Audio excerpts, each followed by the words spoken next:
Di rumah Pak, di rumah. Kadang-kadang Pak RT yang nawari saya, Pak Babin sudah makan belum? Wah, aku tetap ngomong urung mangan kan gitu loh.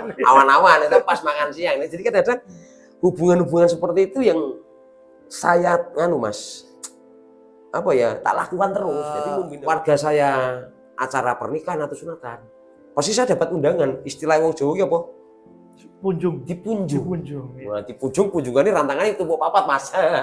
Jadi nyeneng jadi ning ati iki saya merasa bahagia, merasa terenyuh. Bukan masalah isinya tapi penghargaan masyarakat. Penghargaan sama adu-adu kok omahe ngirimi. Pesan Kamtibmas ya. Jadi pesan Kamtibmas dari Pak Babin Kamtibmas, selalu jaga kerukunan antar sesama.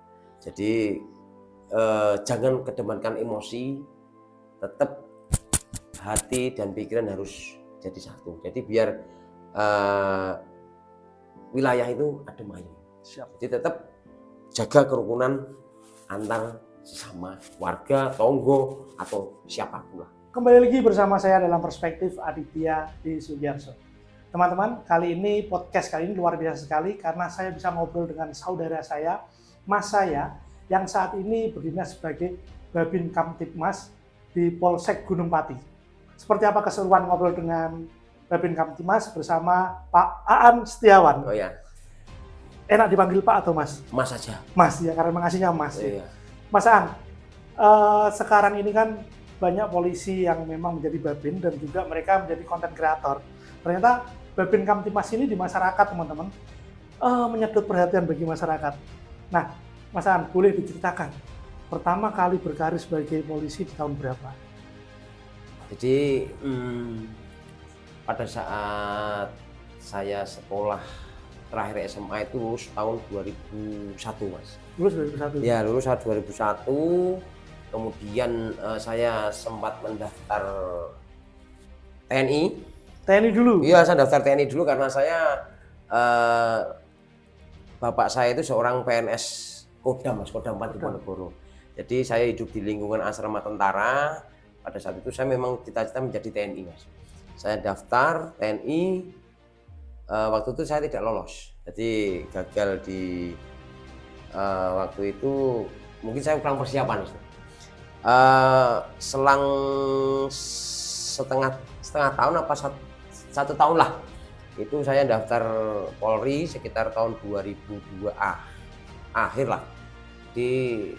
Alhamdulillah diberi rezeki sama Tuhan, jadi saya bisa berkesempatan lolos dan lulus menjadi anggota Polri dan 2003 saya menjadi anggota Polri. Nah, menarik teman-teman, ternyata sebagai anak dari pensiunan TNI, ketika daftar TNI pun gagal, PNS gagal. Gagal saya, Mas. Itu memang berarti di dunia ini ada juga ya, artinya orang tua yang sudah PNS, TNI, PNS biasanya kan ada privilege untuk masuk dengan mudah, dan ini ada gagal. Gagal saya, Mas. Di TNI gagal, kemudian pindah ke Polri. Iya. Rezekinya di Polri. Iya, rezekinya saya di polisi, di Polri. Polri lulus untuk pendidikan di tahun 2003. Iya. Nah, artinya sudah hampir 20 tahun. Iya, 20 tahun ini. Saat ini pangkat apa, Mas? Saya Aibda, Mas. Pangkat Aibda. Iya. Nah, proses untuk dari 2013 itu sebelum menjadi Babin itu sudah dinas menjadi apa aja, Pak? Apakah anggota reguler atau seperti apa? Jadi begitu saya dilantik itu pertama jadi istilahnya jadi perintis, Mas. Jadi pengendalian massa. Jadi untuk bintara-bintara muda itu ditampung untuk menjadi Dalmas. Jadi waktu itu tahun 2003 saya Dalmas. Sempat juga setelah Dalmas sekitar 2-3 tahun itu saya pindah ke Sabara. Jadi Sabara, setelah Sabara saya juga pernah ke Reskrim walaupun hanya sebentar. Nah, memang dalam hati saya itu memang bercita-cita pengen ke fungsi Babin Kamtibmas. Dari dulu memang cita-cita seperti itu. Jadi apa namanya, lebih enak kalau menurut saya, lebih apa ya, lebih nyaman lah. Lebih nyaman ya? Iya, lebih intens di Babin Kamtibmas. Karena cita-cita saya dulu itu pengen fungsi di Babin Kamtibmas. Memang ketika masuk ke Polri memang mau ke Babin Kamtibmas? Iya, tadinya belum. Jadi pengen awal jadi polisi tetap Sabara dulu. Sabara itu kan punya pasukan inti yang namanya perintis itu, Dalmas itu. Terus kemudian selang berapa tahun ada rotasi anggota penyegaran biasa, saya dimasukkan untuk yang jaga maku. Jaga maku yang meliputi jaga tahanan, jaga maku polsek. Setelah itu selang beberapa tahun itu juga ada rotasi lagi penyegaran, masuk ke reskrim juga walaupun hanya sebentar. Akan tetapi setelah saya jalani, terus saya sering ketemu dengan masyarakat, saya lebih sering ngomong. Jadi saya lebih sering ngomong, lebih sering apa namanya ya, sharing ya, komunikasi dengan masyarakat. Jadi justru saya juga sering koordinasi dengan senior, kebetulan juga Babin Kamtibmas. Enak gitu loh, ngobrolnya enak. Akhirnya pada saat itu saya sering patroli. Kalau misalnya patroli tetap kita dialogis. Misalnya kita patroli ke pasar, kita patroli ke supermarket atau apapun lah. Jadi lebih sering kita ngobrol intan dengan masyarakat. Ya ngobrol-ngobrol santai lah, seperti itu. Nah, sejak kapan kemudian bisa menjadi Babin Kamtibmas? Waktu itu kebetulan tahun 2013 itu di Polsek Gunung Pati itu ada senior saya yang pensiun. Dan kebetulan juga ada penawaran dari Bapak Kapolsek untuk mengisi kekosongan.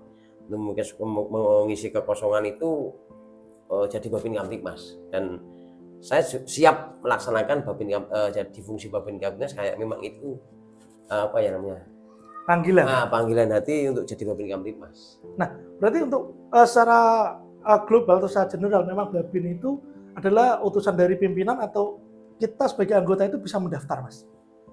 Kalau itu atas perintah pimpinan dan juga ada pelatihannya juga, Mas. Jadi setiap 6 bulan sekali itu ada prolat namanya, itu program latihan kita selama 2 minggu di SPN Purwokerto. Jadi prolat itu kan masing-masing ada fungsi reskrim, ada fungsi sabara, patroli, Babin Kamtibmas. Jadi saya mengikuti prolat itu sudah 3 kali. Untuk fungsi Babin Kamtibmas pun juga ada prolatnya juga. Ada, harus ada latihan pendalaman ilmunya juga harus ada, Mas. Karena untuk dasar kita dalam arti mau bergerak ke sana ke sini, kita ngomong sama masyarakat juga, kita ngasih apa namanya himbauan atau apa, harus ada dasarnya. Dalam arti harus seperti untuk kita ngomong dengan masyarakat pun juga tidak boleh sembarangan juga, dalam arti sing santun juga, yang santun juga kan gitu. Nah, iya. Artinya kemudian program pelatihan tadi. Nah, yang ingin saya tanyakan adalah tugas pokok dan fungsi dari seorang Babin itu seperti apa? Nah, jadi tugas pokok fungsi seorang Babin sebenarnya, untuk tugas Babin itu secara umum juga Polri itu secara umum Har Kamtibmas. Jadi Har pemeliharaan keamanan dan ketertiban. Jadi itu untuk memelihara keamanan dan ketertiban masyarakat. Dan itu Babin itu memang kalau di kota itu mencakup kelurahan, kalau di kabupaten atau desa itu pegang desa ya atau binaannya. Iya, jadi kebetulan untuk di Polrestabes ini, saya di Polsek Gunung Pati itu ada sekitar 1 kecamatan itu ada 16 kelurahan. Jadi di situ ada setiap kelurahan ada 1 Babin Kamtibmas. 1 kelurahan 1 Babin. Iya, ya? Jadi Babin Kamtibmas. Jadi setiap kelurahan 1. Nah, kebetulan saya juga ditemani rekan kita juga dari Babin saya itu 2. Dari TNI, berarti Babin saya dari TNI, dari Koramil itu ada 2. Jadi itu teman setia kami. Jadi dalam suatu kita sambang patroli itu selalu ditemani oleh Babin saya. Oke, artinya dalam satu desa atau kelurahan binaan itu ada 1 dari Babin Kamtibmas dari Polri, betul. 2 dari Binsa dari TNI ya. Babinsa dari TNI. Kemudian Mas, untuk ketika mendapatkan desa binaan itu, kemudian bagaimana alur atau regulasi untuk ngantornya, kemudian apakah harus tetap piket di Polsek, di Mako, di Polsek, atau bisa langsung turun ke kelurahan, seperti apa itu? Jadi kalau untuk sistemnya ya, jadi Babin Kamtibmas khususnya di Polrestabes Semarang, Polsek Gunung Pati itu pagi-pagi kita tetap harus apel, Mas. Kita tetap apel pagi jam 08.00 itu kita apel. Setelah apel kita ada briefing atau APP dari Komandan Unit atau Kapolsek. Jadi apa arahan dari pimpinan yang disampaikan ke Babin Kamtibmas, baru untuk disampaikan ke masyarakat. Misalnya sesuatu informasi entah itu terkait operasi kepolisian ataupun informasi-informasi pendaftaran penerimaan Polri. Jadi Babin Kamtibmas itu istilahnya langsung menyampaikan ke masyarakat. Langsung menyampaikan ke Ya, masyarakat sebagai corong program dari Polri sendiri ya. Jadi istilahnya Babin Kamtibmas dicorongi fungsi, Ya. ngarep dewi. Tetapi dengan pendekatan langsung turun ke masyarakat. Betul. Personal itu lebih dekat. Nah, Ya. kemudian untuk apakah seorang Babin Kamtibmas, Babinsa itu bisa melakukan penindakan ketika di wilayah binaannya itu ada semacam gangguan Kamtibmas, Mas, seperti itu? Apakah bisa menindak atau harus koordinasi tetap dengan tim yang ada di Polsek? Ya, itu tergantung juga apa yang terjadi di situ.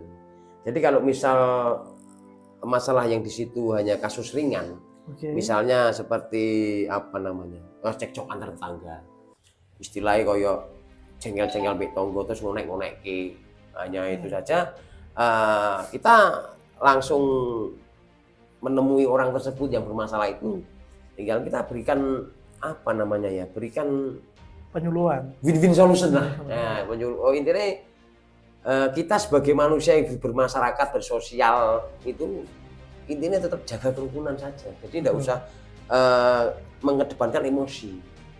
Jadi tetap hati. Jadi langkah-langkah persuasif yang dilakukan Babin Kamtibmas itu kan ya pendekatan. Makanya kalau saya selama hampir 10 tahun ini Mas ada di Babin Kamtibmas dari 2013 itu, saya pertama yang saya lakukan adalah kenali dulu tokoh-tokohnya. Kita masuk, jadi kita mungkin nanti dalam kita melaksanakan tugas lebih misalnya ada barangkali ada sesuatu kejadian di wilayah itu, tinggal saya koordinasi dengan tokohnya itu. Jadi langsung kita dekat, ya jadi biar terbangun hubungan emosional yang hangat. Jadi misalnya kita ke sana, gitu ngobrolnya enak hangat. Jadi misalnya ada sesuatu masalah, kita juga bisa koordinasi dengan tokoh masalah tersebut untuk menyelesaikan, untuk membantu kita. Jadi misalnya ada suatu permasalahan bisa diselesaikan di wilayah situ, selesaikan. Jadi kita perangkat tokoh RT RW, terus tokoh masyarakat di suatu sesepuh di situ bisa kita panggil untuk rebut bersama untuk menyelesaikan masalah itu. Nah, itu di situ. Berarti kemudian ketika selain tadi berdinas di kantor juga harus ke masyarakat. Nah, prosentase antara kantor dan ke masyarakat binaan itu berapa persen? Itu untuk prosentasenya juga melihat situasi juga Mas. Jadi kalau misal ada kegiatan di komando di Polsek itu apel, itu kalau misalnya kita tidak bisa apel karena ada kegiatan masyarakat, itu kita tinggal telepon atau ngabari rekan kita atau komandan kita, kepala unit kita. Jadi bahwasanya di wilayah kami ada kegiatan ini.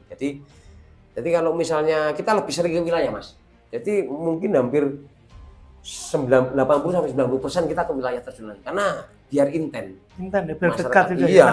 Kemudian dengan pemerintah desa atau kelurahan setempat itu hubungannya apakah hubungan koordinasi atau apa ini antara Babin Kamtibmas dan Babinsa dengan pemerintah desa atau kelurahan? Nah, jadi kalau yang biasa kita lakukan itu kan memang 3 pilar itu Mas. Jadi 3 pilar itu dari kepolisian, Babin Kamtibmas, dari TNI, Babinsa, dari pemerintah kota. Jadi kan meliputi stakeholder seperti itu. Jadi 3 pilar di pemerintah kota, TNI dan Polri itu harus kuat ya? di kelurahan itu. Jadi misalnya ada sesuatu hal pun kita bareng-bareng koordinasi. Nah, 10 tahun menjadi Babin Kamtibmas, berpindah desa binaan atau satu desa binaan? Satu desa binaan. Jadi selama 2013 itu kebetulan saya dinas di Kelurahan Gunung Pati. Jadi dari 16 kelurahan itu di satu kecamatan Gunung Pati itu saya dinas di Kelurahan Gunung Pati. Tepatnya intinya di ibu kotanya lah, ibu kota kecamatan ya. Jadi Gunung Pati itu. Nah, di situ selama 10 tahun. 10 tahun membina satu desa, seberapa dekat Anda dengan masyarakat? Jadi kalau dibilang kita dekat dengan masyarakat itu malah mungkin melebihi saudara. Jadi kenapa bisa dibilang lebih dekat dengan saudara? Karena gini, kalau ini saya ya, jadi saya kan orangnya seneng guyon. Yeah. Jadi kadang-kadang juga roto selengean sini dengan warga saya karena saya kenal dekat dengan mereka. Sampai-sampai saya pernah itu Mas, saya itu dinas, jadi rumah saya itu dari desa saya, kelurahan saya binaan itu hanya 3 kilo. Jadi kalau ditempuh naik motor itu paling hanya 3 menit, 5 menit. Sampai. Jadi kalau misal saya tuh lali go dompet Mas, saya main ke sana kadang-kadang Pak RT telepon. Di rumah Pak? Di rumah. Kadang-kadang Pak RT yang nawari saya, Pak Babin sudah makan belum? Wah, aku tetap ngomong urung mangan kan gitu. Awan-awan itu pas makan siang. Jadi kadang-kadang hubungan-hubungan seperti itu yang saya Mas, apa ya, tak lakukan terus. Jadi membina hubungan emosional itu dengan cara seperti itu. Selain ditawari makan Pak RT, kopi, durian Wah, juga itu wajib. Nah, teman-teman, Mas Babin itu juga punya channel YouTube yaitu MS Babin GP. Itu bisa di-subscribe dan subscribe-nya lebih tinggi daripada konten ini ternyata. Kemudian bagaimana Mas ceritanya ketika jadi Babin kemudian ada waktu untuk mengkontenkan kegiatan keseharian seorang Babin Gunung Pati ini? Jadi itu juga di sela-sela kegiatan juga. Jadi misal saya ini kan juga selama 10 tahun itu kan sudah merasa dekat dengan masyarakat. Dan kebetulan saya juga hobinya itu bal-balan Mas. Oh, sepak bola. Nah, Ya. jadi terkait dengan hobi itu kan kita bisa mendekatkan diri dengan masyarakat, terus juga bisa membina masyarakat dengan cara lewat wahana olahraga itu. Jadi saya ngumpulkan itu di Gunung Pati itu, di kelurahan saya itu warga yang umur di atas 35 tahun karena kita kan tujuannya hanya untuk happy game. Happy game. Ya, fun game lah. Jadi intinya untuk hiburan kita. Misalnya kita mau tanding ke kelurahan mana. Jadi tetap Pak Babin tetap ikut. Tetap ikut Pak Babin mendampingi ya. Iya. 35 tahun ke atas legend ya berarti. Iya, termasuk ya wis tua-tua Mas. Tua-tua. Emang masih kuat main? Kalau dibilang kuat tetap tidak kuat. Cuman itu tadi kembali lagi tetap happy game. Jadi kita ya di lapangan itu tetap kita foto-foto gitu. Itu wajib bal-balan sekarang itu foto-foto. Terus kita memperbanyak saudara, silaturahmi, relasi, informasi juga kan juga. Ya itu tadi sarana pendekatan dengan masyarakat dengan seperti itu. Kalau misal warga saya itu Pak Babin balik hilang, ya paling tidak kan beres besok tak belikan gula kan gitu. Jadi itu sarana kontak kita supaya apa ya, kita dekat dengan masyarakat dengan seperti itu, dengan wahana olahraga khususnya kalau saya sukanya bal-balan. Ya. Sudah dekat dengan masyarakat, Babin itu apakah juga bisa sebagai sarana untuk mengkolek data atau informasi ke masyarakat untuk data laporan ke institusi? Artinya potensi kita bicara potensi karena kan preventif itu kan mencegah jangan sampai terjadi. Ya. Nah, apakah Babin itu salah satu tugasnya juga mencari informasi-informasi seperti itu? Iya Mas. Jadi untuk tugas Babin itu juga seperti itu. Jadi tidak hanya hai aja ya? Iya, tidak hai aja. Jadi tidak ada main. Tidak hanya main terus ngopi terus pulang, enggak. Jadi kita di situ juga punya tujuan, dalam arti misalnya ada suatu informasi dari masyarakat atau siapapun bisa kita gali di situ. Jadi terkadang masyarakat, Pak Babin ini harus seperti ini, oh ya nanti kan kita bisa kasih solusi seperti ini, kamu harus ya gitu. Jadi informasi apapun, jadi istilahnya kalau Babin itu seperti apa ya, ibarat daun jatuh pun Pak Babin harus dengar kan gitu. Jadi kita memang harus banyak-banyak penggalangan sambang patroli ke masyarakat, sarana mendekatkan diri, karena kalau masyarakat kita tidak dekat juga, masyarakat juga mau ngasih informasi ke kita juga agak aduh ini nanti ya seperti. Jadi itu tadi membina hubungan seperti itu, jadi masyarakat tidak akan sungkan untuk memberi informasi kita, lapor ke kita, jadi seperti itu. Ya. Saya juga punya saudara di daerah saya yang juga Babin. Itu ternyata di luar jam kerja yang official, maksudnya kantor, ya. Terkadang juga masih sering ke desa binaan, masih sering tetap komunikasi. Apakah memang se-fleksibel itu, Mas? Ya, jadi Babin Kamtibmas itu fleksibel sekali, Mas. Jadi kalau dihitung jam kerja itu tidak bisa. Jadi misalnya jam 8 ngantor, jam 3 pulang, tidak bisa, Mas. Jadi misal kita jam 3 misalnya udah istilahnya untuk kantor staf sudah pulang ke rumah, jadi Babin Kamtibmas itu tetap handphone harus on call, standby. Jadi misalnya ini sore misal kita lagi olahraga nih, apalah terus ada telepon, Pak Babin ada ini, ya kita wajib berangkat. Pak Babin ada rapat ini, kita wajib berangkat. Pak Babin ada kejadian ini, kita harus berangkat. Kalau bisa kita di situ harus datang lebih awal. Misalnya ada kejadian apa, harus datang lebih awal. Oke. Gitu. Nah, menarik Mas. Ketika saya kenal dengan teman-teman Babin, itu satu yang saya lihat adalah mereka itu orang yang komunikatif, orang yang rame, orang yang ramah. Intinya fleksibel dengan orang, bukan orang yang cuek. Apakah memang salah satu syarat menjadi Babin itu memang harus seperti itu? Ya enggak juga Mas, ini tergantung juga apa ya namanya, watak dari seorang masing-masing, membawaan individu. Jadi kalau saya kan tipikal wong sing seneng ngomong gitu. Serawungan. Sering serawung. Jadi memang tipikal orang kan masing-masing. Jadi tergantung pembawaan di luar masing-masing itu tipikalnya Pak Babinnya bagaimana. Kalau saya sering ngomong seperti ini, ya rotok-rotok selengean sithik ning. Yang penting himbauan-himbauan kita masuk. Misalnya kita menghimbau apa, misalnya kita menghimbau anak muda dengan cara guyon, mereka bisa masuk. Oh, jari Pak Babin orang untuk ini. Oh, jari Pak Babin. Nah, itu jadi hanya komunikasi dengan masyarakat masing-masing seperti itu. Misalnya cah nom, saya harus ngomong seperti ini. Nek karo sesepuh-sesepuh harus ngomong seperti ini. Jadi gitu Mas. Jadi pembawaan masing-masing. Jadi setiap Babin saya rasa tetap semua fleksibel semua, tetap ramah semua. Cuman ya pembawaan di tiap kelurahan juga masing-masing karena karakteristik tiap kelurahan itu juga masing-masing. Nah, kemudian beberapa kali saya melihat kegiatan dari Pak Babin itu juga salah satunya masuk ke sekolah-sekolah, bimbingan dan penyuluhan ke sekolah-sekolah tentang narkoba dan lain sebagainya. Apakah itu termasuk arahan dari Polri atau memang itu ya bagian dari kewajiban dari Babin atau bagaimana? Ya antara kalau arahan iya Mas, perintah itu iya. Jadi dan juga untuk MOU dengan instansi terkait itu juga harus juga iya. Karena apa? Dulu pernah ada MOU untuk tingkat SD dari Kepala Dinas Pendidikan Kota Semarang itu. Itu dulu Babin Kamtibmas dan Babin saya itu dikumpulkan untuk setiap hari Senin itu kita untuk menjadi pembina upacara. Dan juga besok hari Selasa saya sudah juga ditelepon sama Pak Kepala Sekolah SD di wilayah saya itu juga untuk ngisi. Jadi besok Selasa itu saya ngisi untuk upacara. Iya, jadi saya jadi pembina upacara di situ. Jadi saya dari kelas 1 sampai kelas 6 SD.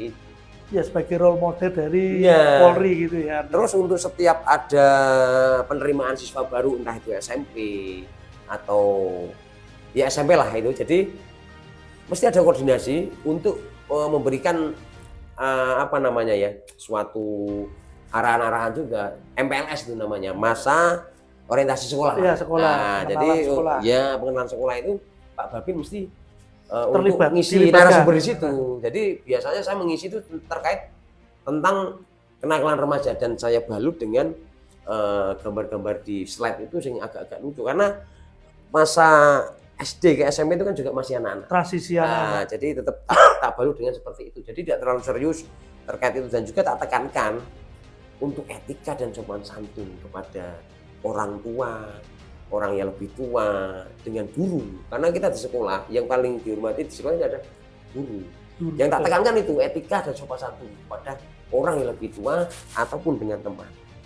Itu kalau misalnya saya ngisi-ngisi materi. Jadi saya melihat bahwa ternyata Babin Kamtibmas itu tidak sekedar tugas untuk apa namanya menjaga ketertiban masyarakat, tetapi Babin Kamtibmas itu lebih juga sebagai etalase Polri yang langsung dilihat oleh masyarakat langsung gitu. Artinya, nah apapun yang dilakukan oleh Babin itu akan menjadi role model bagi masyarakat nantinya Polri itu seperti apa. Nah inilah Babin-Babin yang saya kenal, saudara-saudara saya orangnya memang seperti Anda semua, jadi orang yang ramai, yang ramah seperti itu. Nah Mas, 10 tahun menjadi Babin, suka dukanya seperti apa?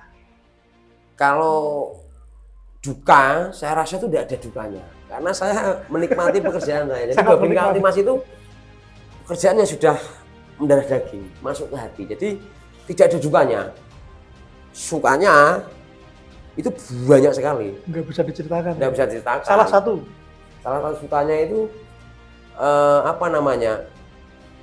Apabila masyarakat itu punya apa namanya acara, ataukah masyarakat punya apa namanya ya kegiatan lah, itu pasti akan menghubungi saya. Jadi di situ saya merasa warga saya, istilah wong Jawa wong aku kan gitu tuh. Jadi di situ saya merasa sangat apa ya, terenyuh. Jadi berarti selama saya dinas di Babin Kamtipmas itu ternyata oh Pak Babin kayak anu acara kita undang Pak Babin ya. Entah itu ada apa namanya takziah, pasti saya dikabari. Nah saya juga menyempatkan harus takziah, layat. Kalau warga saya acara pernikahan atau sunatan, pasti saya dapat undangan. Istilah wong Jawa ya apa? Punjung. Dipunjung. Ya. Nah, dipunjung punjungannya rantangannya itu papat Mas. Jadi nyeneng ki. Jadi ning ati saya merasa bahagia, merasa terenyuh. Bukan masalah isinya tapi penghargaan iya, masyarakat penghargaan ya. sama adu-adu saka omahe ngirimi kunjungan. Baru kali ini Mas, maksudnya dalam arti Pak aku kok dibunjung. Berarti kan saya merasa kayak dituakan. Nah, betul. Jadi tadi saya merasa bangga dan merasa terhormat lah. Istilahnya seperti maksudnya merasa terenyuh.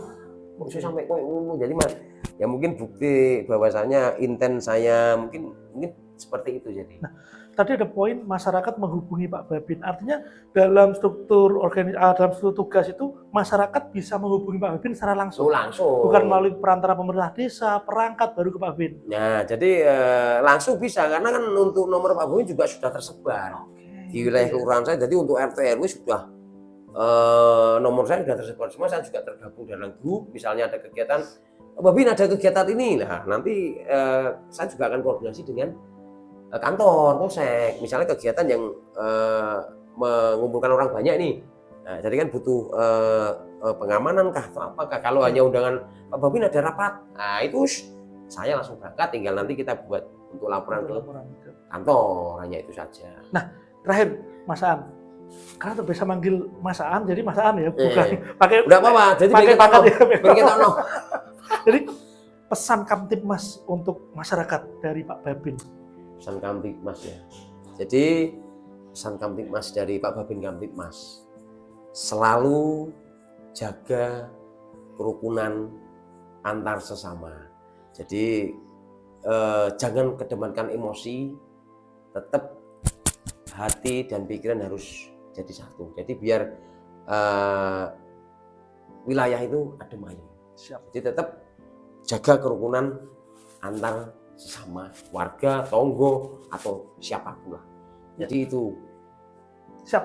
Terima kasih. Nah, bagi teman-teman yang ingin mengetahui keseharian kegiatan dari Pak Babin tadi sudah saya sebutkan, salah satu di akun channel MS Babin GP. Nah, nanti bisa di-subscribe. Jangan lupa juga subscribe channel saya. Terima kasih Mas Aan telah menyempatkan waktu ngobrol dengan saya. Selamat bertugas, semoga lancar terus tugasnya. Siap. Ini satu lagi. Jadi saya pernah baca itu mengutip kalau tidak salah itu hadis Nabi Mas. Ya. Jadi sebaik-baiknya manusia gitu, itu adalah yang bermanfaat bagi orang lain. Amin. Nah itu jadi intinya jadi wong sing apik iki sing manfaat kanggo wong liya. Itu saja. Jadi mungkin kunci kita hidup dalam bertetangga, bermasyarakat atau bersosialisasi dengan sekitar. Berarti mungkin sebaik-baiknya manusia itu adalah yang bermanfaat bagi orang lain. Baik, itu terima kasih. Sampai bertemu di video-video saya selanjutnya.